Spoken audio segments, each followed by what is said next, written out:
So I've never used JB Weld before, and I've got an aluminium girdle on a block to repair, and I don't want to strip it down, I want to repair it in place, so I'm going to have to glue it.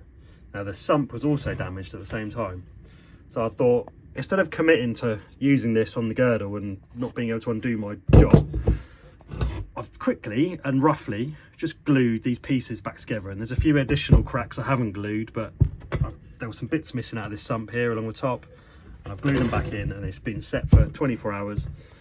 And I was interested because I'm not going to use this sump, it's knackered.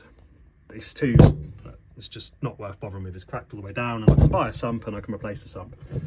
But what I'm curious about is how strong is JB Weld. So I cleaned it up pretty good. I used this finishing wheel on the outside of the sump and on the joins, and I cleaned it up with some acetone as well, as that seemed to be recommended, and it was really clean. Put it all back together. Now I was quite impressed that I could even pick the sump up by the repaired bit, considering how quickly I stuck it back together. And I thought I'd see how much strain it can take. So I've got a hammer here. I've already given it a tap, and I was quite impressed, so I thought I'd do a video now.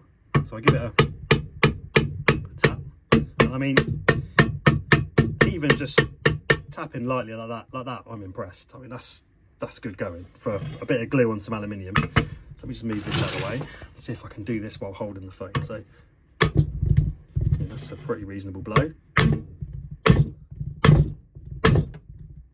It's very impressive.